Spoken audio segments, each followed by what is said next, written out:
From Lagos, everyone, I am Nifemi Oguntoye, and this is Beyond 100 Days.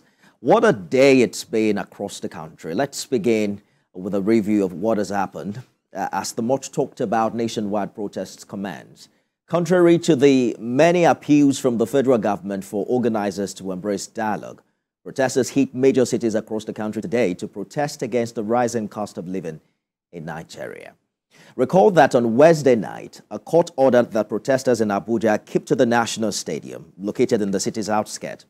But after a gathering at the stadium's gates earlier today, we saw them heading into the city center, and then came the bonfires as the situation on the Murtala Mohammedu Highway to Dokwa on the Abuja-Kaduna Highway started to degenerate. Hoodlums were seen smashing vehicles and stealing properties. Protesters also mounted a roadblock on the Goodluck Ebele Jonathan Way at the CBN headquarters, and this prompted police to fire tear gas canisters to try and stop the procession, which started to affect traffic. Many businesses, including banks in Abuja, were closed for the better hours of today.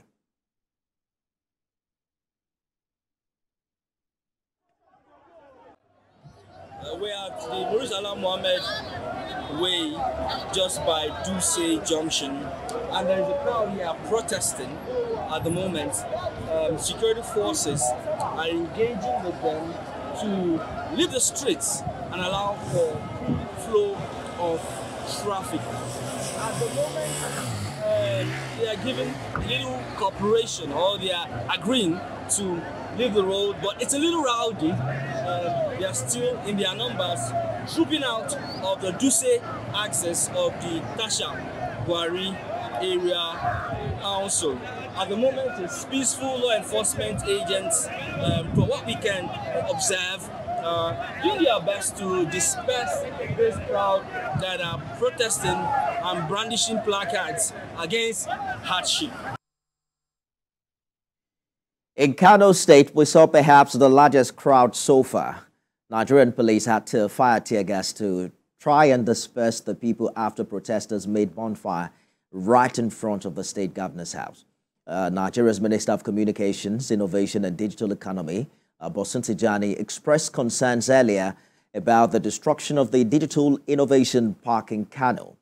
The facility, scheduled to launch next week, was reportedly set ablaze and looted during the recent protests. In a statement posted on X, Tijani lamented, it did say, quote, "Sad to learn that our Digital Innovation Park in Kano, slated for launch next week to support our technical talent accelerator, has been set ablaze and looted by protesters," end quote.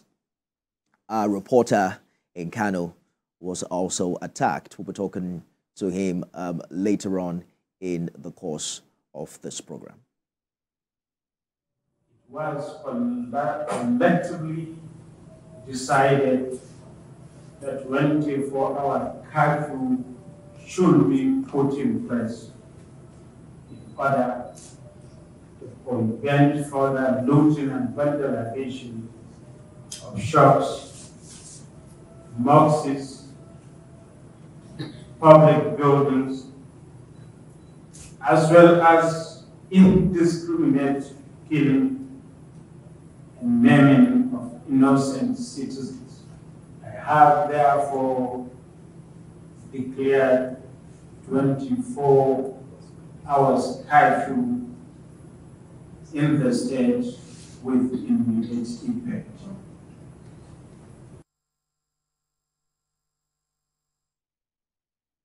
Governor Abba Yusuf there in Kano. Well, there was no violence reported in Lagos today. It was a carnival-like procession, actually, in Ojota.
Well, we'll tell you more about what happened today in Lagos. We now know that 24-hour curfew has been declared both in Borno and Kano states. Ibrahim Isa covered the procession in Kano earlier today. As a matter of fact, he was attacked by some of the protesters. Hi, Ibrahim. How are you feeling now? Talk to us about what happened earlier today. Hi, Nifemi. It's been a very hectic day for us here in Kano. Especially journalists who are on the field to ensure effective coverage of the protest. In the early hours of today, the protest was peaceful. At some locations, there are pro-Tinubu people rallying in support of the president, and at some other areas, people are protesting, joining their counterpart across the country to protest what they call hunger and as a result of the economic challenges in the country. The state, as we speak, is slowly becoming peaceful with the measure put in place by the Kano State Governor, Abba Yusuf, declaring 24-hour curfew. But at some strategic locations, there are very few, so to say, of other lookers on the streets. Probably from now on to from now on to night, when people would likely move back to their various homes. There has been massive looting today in Kano. Shops were looted, filling stations were burned, and of course the office of the NCC at Audibapo Secretariat. It's been traumatic to some extent, but as we speak, normalcy has been restored. There are presence of security operatives across almost within the 8 metropolitan local governments, where there is large participation of residents in the land, in the protest. Ibrahim, as for me, interestingly, Governor Abba Yusuf had openly backed the protesters, for this demonstration, saying that he was willing to receive them and even join them. What do you think happened? What caused that chaos right in front of the governor's house? Yes, that was the moment. In the morning, as I said, it was peaceful, and then later on we saw some protesters surrounding the roundabout of the Kano government house. And when we spoke to some of them, they said they were there to see the governor and so on. But we later learned that the governor received some peaceful protesters and received a letter that he promised to transmit to the president in company of some leaders in the state. But those ones that we saw in the morning were being chaotic. Some of them were carrying weapons. Some of them were carrying leaves.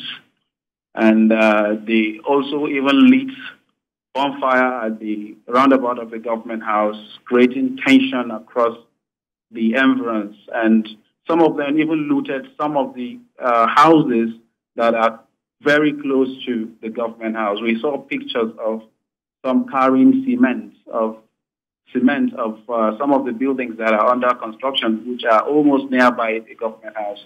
But as we speak, normalcy has been restored, and there are very few people around the government house, and there is presence of security operatives ensuring that normalcy is returned.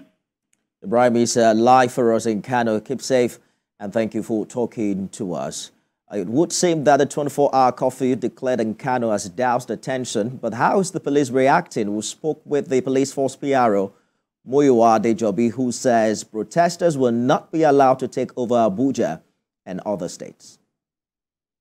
There is a difference between protesters and violent trigger people, because for those who have assembled at Eagle Square, I don't think we're expected to have any protester at Eagle Square in the first instance. Let us get it right. Those who have assembled at Eagle Square, they are there for ulterior motive, and the security agencies will not allow such a thing to happen. What are they doing at the Eagle Square in the first instance? And for those who are along the major highways to the airport, we expect them to use the stadium. That is MKO Stadium in Abuja. That is the approved and designated venue for protests in the Federal Capital Territory. So for people to block the highways, I don't think the organizers and those who have come out genuinely to protest would do that kind of a thing. So these people are those that we are saying that we have gathered intelligence that they may likely hijack these protests. And this is what is coming to play now. Because I can see that I've not seen any known faces of those who have indicated interest that they want to do this protest. So those who have mobilized them to come out and run down the system, run down the government, you please call these ones to order, because we will not allow anarchy in any part of this country. But like I said, I still want to reiterate, we are going to engage every situation tactically, diplomatically, and professionally. Every soul of a Nigerian is so important to us. We are not out to kill anybody. We are not out to attack anybody or to injure anybody. But we don't want violence. Once we have violence, the law has stated it clearly. Once a protest has become riotous, there are ways to go about it. We have our rules of engagement, we have standard operating procedure, and we have what the law has clearly said about how to go about riotous assembly. Police force PRO Muyiwa Adejobi joined us earlier on TVC News. Now, in contrast to what we saw in parts of Abuja, Kano, and Borno, Enugu State remained calm, with businesses operating as usual and no signs of protests. There was also no protest in Benue State and in Akwa Ibom State. As a matter of fact, residents there appear to have ignored the call to protest, going about their daily activities without any form of incident.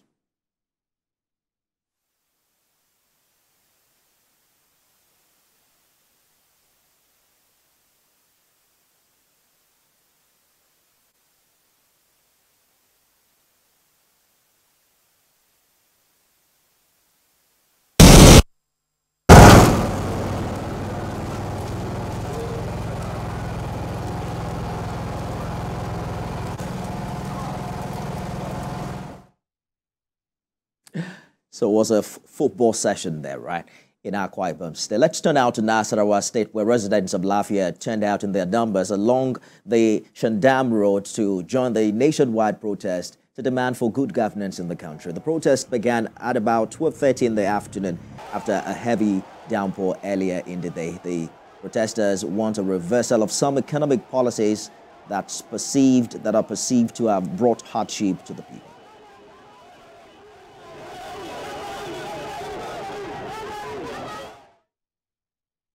In Delta, the State Commissioner of Police Olufemi Abaniwanda has asked protesters in the state to adhere to the stipulated rules of demonstrating at a particular location. Protest in Asaba presently remains very peaceful.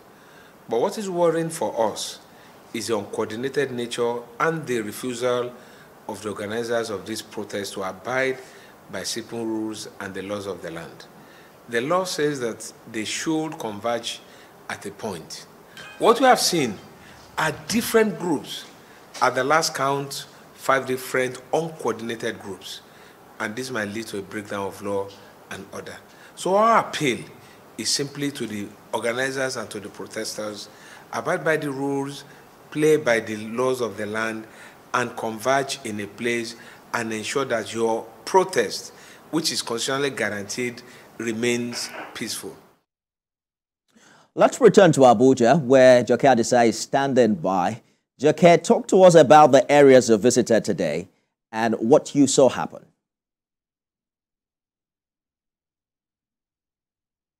holiday for civil servants in the nation's capital. As early as 7 a.m., when we set out, we realized that the roads were practically empty. The city center was practically empty, even all the way through the neighboring estates. They were practically empty. An area that normally takes maybe 10, 15 minutes drive, you are doing that journey in 5 minutes, less than 5 minutes. And so that tells you how free the roads were this morning. But right at the city center, like I said, we got to the Federal Secretariat. That place was also empty, no workers, even traders were affected. You get to bus stops, the bus stops were very dry. But one critical thing that happened was that when we went to Maraba shares border with the FCT, Maraba Yanya, and right as early as very early this morning, that place was tension soaked. We saw there's some youths, we saw them gathering in groups and all that. We also saw security men, though. We saw armed soldiers, we saw policemen, we saw various security operatives around that place patrolling and all that. So after a while, we saw that the tension, so we had to quickly do what we needed to do, and we left. But after a while, of course, we were also at a Wuse market where the market was opened, but most of the shops inside of the market were not opened. Many of the traders that we spoke to said they would not want their goods to be looted. So that from there, of course, we went back to Maraba, and that was where we got the shocker. We saw a mammoth crowd of protesters from Maraba, Yanya Hazis, heading to the city center. We took the bravery of soldiers, armed men of the Nigerian army, to stop them. Tear gas canisters were fired, and so they were prevented. They were sent back so that they would not get into the city center. So today was tension-soaked for even journalists. That just must be on the road. It was indeed tension-soaked, but for civil servants, it's a free day. Absolutely, Joke. And these protests were supposed to be restrained within the MKO Abiola Stadium. But there's a report online about a police station burnt down in Yaya axis of Abuja. Is that something you can confirm? Yes, that happened. We saw the tension. We saw the way everyone was tensed up, and so we had to quickly do what we needed to do and left. So it was moments after we left that they now began to hold bonfires, burning tires, and all that. And the next thing was that, as we were also told, that that particular police station was razed.